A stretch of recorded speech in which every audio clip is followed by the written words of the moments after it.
Imagine a man shows up at the police station, birdcage in hand, shoes dusty, voice firm.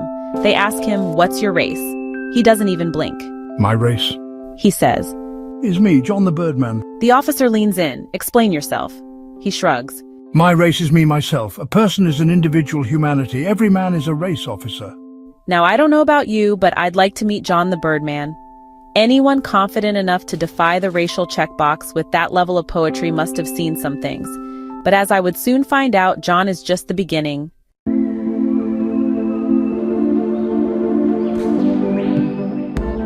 This story doesn't begin with dragons, spaceships, or gunfights. It begins with a hunchback named Rosa Caramela and ends somewhere between a man climbing to touch the city sky and a goat protesting African authenticity. Welcome to the wonderful, surreal, magical, and often disorienting world of Mia Couto. So, what's this book I'm talking about? It's called Every Man is a Race by Mozambican author Mia Couto. But before I show you the cover and get all bookish, let me walk you through the stories, because the stories are the soul. There are 18 short stories in this collection, each one seemingly simple, but layered so deep you'd need a poetic shovel to get to the meaning. And believe me, it's worth digging. Let's start with the first story, Rosa Caramela. Now, Rosa isn't the woman here. It's a man, a hunchback. Poor guy falls in love, gets heartbroken, and suddenly everyone thinks he's mad. The story is unsettling. You read it and you're not quite sure what's happening until the very end, when Couto drops the clarity like a final curtain. And just like that, what seemed strange becomes tragic, and you realize you've been feeling the character's pain without fully understanding it until it's too late. Am I too late? Then comes The Russian Princess. This one's written as a letter, an epistle, from a mine worker or, a boss boy to God himself. And it's confessional. He talks about a Russian woman, Nadia, married to a miner she doesn't love. She's locked up, kept inside, shielded from the ugly truths outside. But one day she sneaks out, sees the horror of slave labor with her own eyes, and something just breaks. The next accident at the mine pushes her over the edge, into madness and death. She dies in his arms and he flees the scene. This is guilt, colonialism, isolation, all packed into one heartbreaking letter to God. No! God, please, no! No! Now, The Blind Fisherman. This story is like, a quiet war between patience and pride. A woman lives with a blind fisherman, and as you read, you see the tension of a woman enduring a man's stubbornness, the weight of tradition, and the silence of emotional isolation. But don't worry, it's not all heavy. There's magic too, plenty of it. Magic. The legend of the foreigner's bride feels like something straight out of folklore. It has that misty, candlelit tone full of symbolism and shadows. Then there's the rise of João Bate-Certo. This one is pure metaphor and honestly, full of heart. A young boy is fascinated with the city, with its buildings, its concrete, its sheer tallness. So he decides to build a ladder tall enough to reach it. It sounds ridiculous, but in Couto's world, it's a story of hope. Hope so absurd and innocent that you start rooting for the boy. Maybe, just maybe, he'll get there. Now let's talk politics. Couto doesn't shy away from it. He just hides it behind poetry and fable. In the swapped metals and the flagpoles of Beyond Words, you start to see the power structures exposed. One quote that hit me hard comes from Flagpoles of Beyond Words. Listen, João, I always have this doubt in me. Now I'm a white man's servant. What will become of me after there will be freedom, father? Nonsense, son. After we'll be servants to those soldiers. You don't know about life, my boy. These gunfire folk, come the end of the war, they won't be able to get used to doing anything else. Their hoe is a musket. You read this and pause, because it's too real. Couto isn't just talking about Mozambique.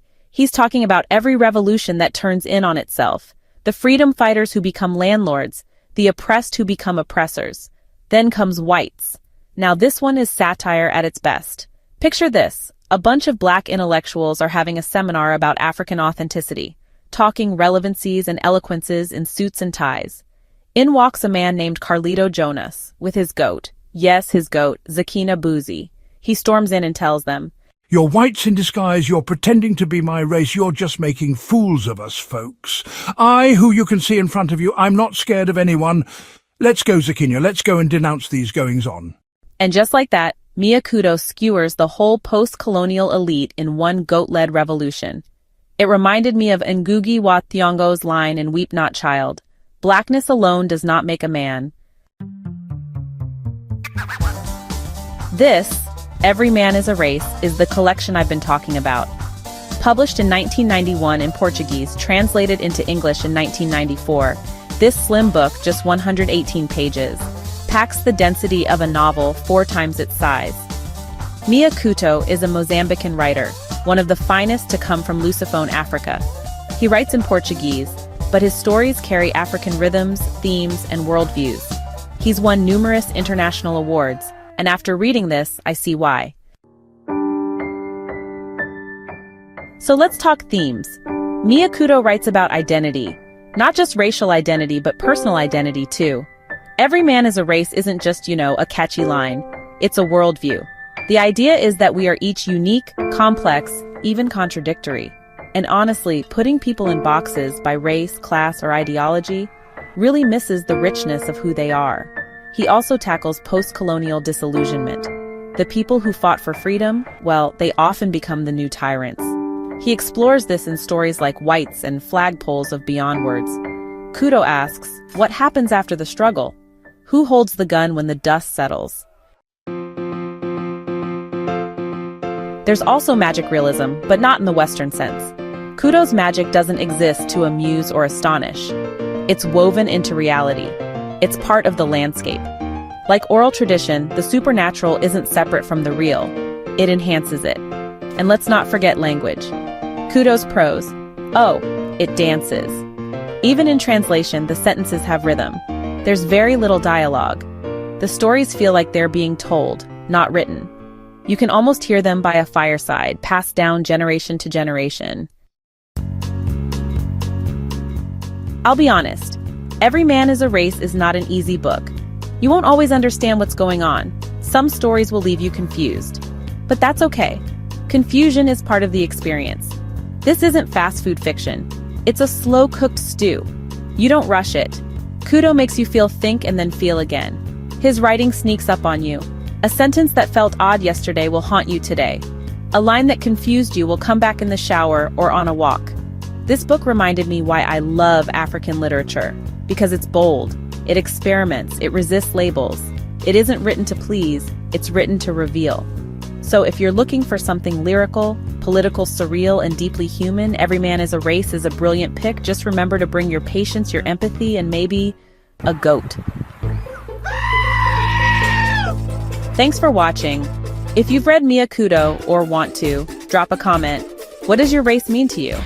Until next time, keep reading, keep questioning, and remember, every person is an individual humanity. Hey, thanks so much for hanging out with me today. If you're interested in diving deeper into this book, I've left some links down in the description. You can use it to grab yourself a copy and keep the adventure going. And if you're in the mood for more great reads, don't go just yet. Click on one of the videos popping up right now that I think you'll love. And don't forget to give this review a like, leave a comment, or even subscribe if you'd like to see more. Every bit of support helps us grow this little community of book lovers. See you in the next one.